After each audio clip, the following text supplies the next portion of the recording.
Today I'm going to be showing you how I built this couch.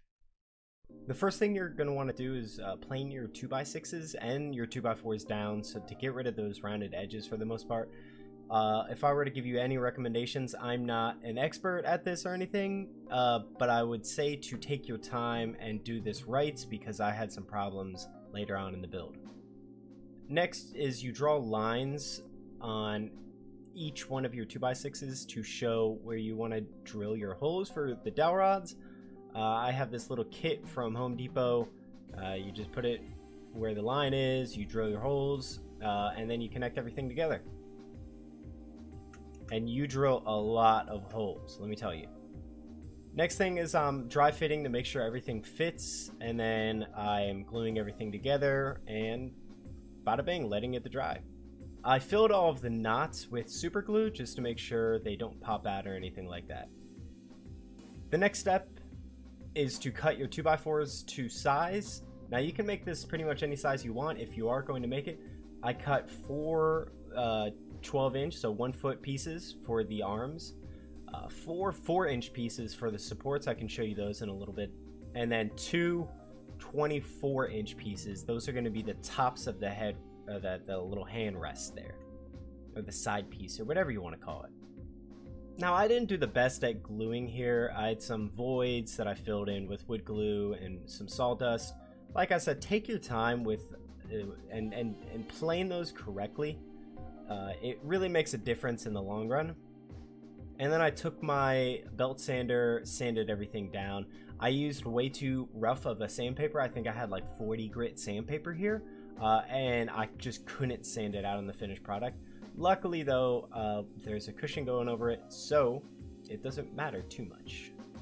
So I connected those 4-inch pieces to the bottom of my seat, whatever it is, lined up my 12-inch pieces, and I drilled holes into that, sunk in some screws, and then doweled them together. You can see kind of what I'm doing here.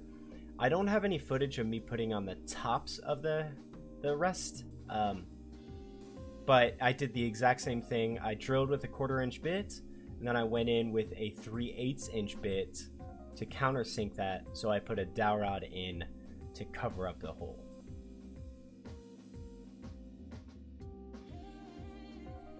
As I was making the hand rests and everything, I glued up the top, which is the same exact way I did the bottom, which is doweled them together with glue, clamped them, and let it dry. But this time I didn't really have to like sand with the belt sander. I just ran it through the planer to get rid of any imperfections. Here's what I meant with the top of the hand rest. You can really see where I doweled it together, and it came out pretty good. Next is I drilled some holes for the backrest. Now I can leave a link in the description if you do want to check these out. I think it's from, I'll be honest, I can't remember where I got those, as well as the hairpin legs for the feet. But they're really cool, really easy way. But if you don't want to buy and order a backrest support like this, you can just do it the same exact way you built the sides. So you put that support on the bottom. I would do 2x6s instead of 2x4s, and then just make it straight.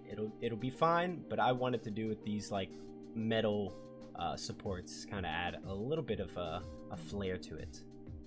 And then I added the backrest the same exact way, just kind of lined it up, put some bolts in, and then tightened everything down. If you tighten it enough, the heads of the bolts will actually sink into the wood.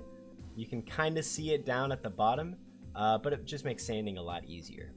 Speaking about sanding, I did a lot. Went from 60 grit, 120, and then up to 240. Make sure you hand sand in between the two armrests supports, just to make sure you get all of the nooks and crannies in there. And yeah, you're just gonna sand a lot.